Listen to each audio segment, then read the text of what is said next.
गुंतवणूक असो किंवा राहण्यासाठी घर घेण्याचं तुमचं स्वप्न साकार करा सन डेव्हलपर्स सोबत। सर्वसामान्यांच्या बजेटमध्ये सर्व सुविधा देणारे LA क्लिअर टायटल असलेले 125 प्लॉट्सचा प्रकल्प, खंडोबाच्या मंदिरामुळे प्रसिद्ध असणारे बाळे आणि बार्शी रोड हायवे लगत स्वतःचा ओपन प्लॉट असणं ही भविष्यासाठी अतिशय महत्त्वाची गुंतवणूक तर असेलच।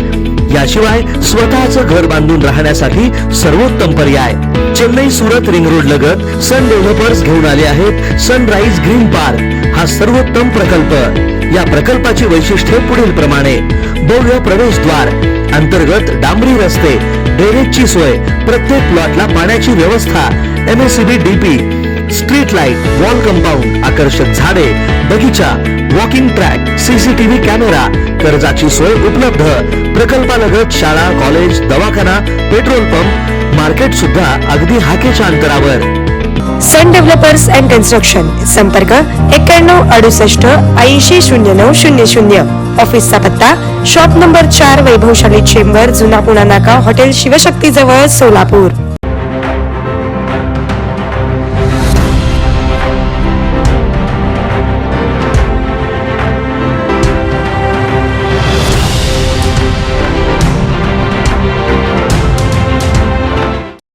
वास्तविक पत्ता 7 रस्ता येथील शिवसेना भवन या आपल्या कार्यालयासमोर जे हॉटेल आहे त्या हॉटेलच्या चालकाने माझ्यावर गुन्हा दाखल केल्याचं आत्ता मला समजलं।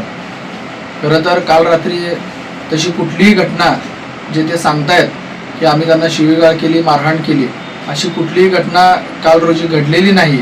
आणि त्यांची FIR कॉपी मी आत्ता बघितली तर त्याच्यामध्ये घटना 9:15ची सांगतायत आणि गुन्हा दाखल झालेला आहे 1:30 वाजता रात्री।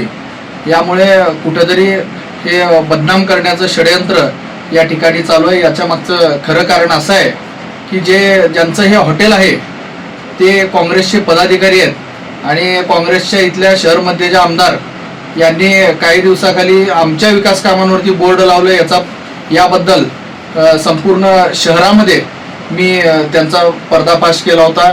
कारण विकास कामं हे शहर मध्यमध्ये शिवसेना एकनाथभाई शिंदे मुख्यमंत्री यांच्या हातनं होत असताना, यांच्या मार्गदर्शनाखाली होत असताना कुठेतरी लोकसभा लढवणाऱ्या आमदार हे त्याचं श्रेय घेतात, अशा पद्धतीची मी त्याबद्दल माझी माहिती दिली होती।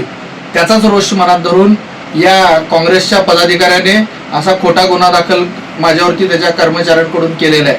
खरं तर कार्यालयाच्या समोरील जे काय त्यांचं हॉटेल आहे हे पूर्णतः अतिक्रमणामध्ये आहे आणि गेल्या 15-20 दिवसाखाली महानगरपालिकेकडून त्यांच्यावर अतिक्रमणाची कारवाई सुद्धा झालेली आहे।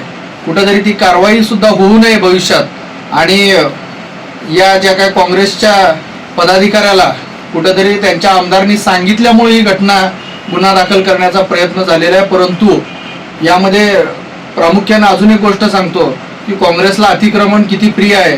काँग्रेस भवनाच्या बाहेर देखील परवाच 15-20 दिवसाखाली नवीन अतिक्रमण करून अशाच पद्धतीचं हॉटेल त्यांनी थाटलेलं आहे। कुठेतरी हेही हॉटेल त्या काँग्रेसच्या पदाधिकाऱ्यांचं, काँग्रेस भवनाच्या बाहेर देखील ह्या पदाधिकाऱ्यांनी हॉटेल थाटलंय।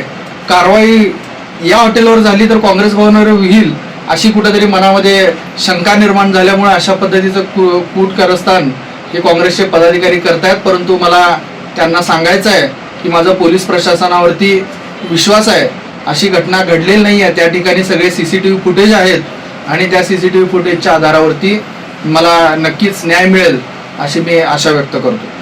काय घडलं होतं त्या दिवशी, एकंदरीत त्यांनी जे सांगितल्याप्रमाणे घडलं होतं किंवा नंतर काय झालं होतं? खरं तर काल रात्री अशी कुठलीही घटना त्या ठिकाणी घडलेली नाही आहे। आम्ही 9:15-9:30च्या दरम्यान आम्ही आलो आणि मी माझ्या कार्यालयामध्ये गेलो, काही नागरिक मला भेटायला आले होते आणि अर्ध्या तासाच्या कालावधीमध्ये मी वापस मी माझ्या घरी गेलो। या सगळ्या काळामध्ये कुठेही वाद झालेला नाही आहे। 12 CCTV त्या एरियामध्ये आहेत, CCTV मध्ये कुठेही दिसत नाही। याबद्दल पोलिसांनी देखील तपास केलेला आहे, तसे सगळे फुटेज त्यांनी ताब्यात घेतलेले आहेत। त्यामुळं घटनाच घडलेली नाही, परंतु या काँग्रेसच्या पदाधिकाऱ्यांना त्यांच्या सांगितलेल्या आमदाराच्या सूचनेनुसार ही सगळी घटना घडलेली दिसून येते। या संदर्भामध्ये मी आत्ताच सांगितलं की पोलीस प्रशासनावर माझा विश्वास आहे आणि म्हणजे त्यांच्या तपासातून मी निर्दोष असल्याचं नक्कीच समोर येईल।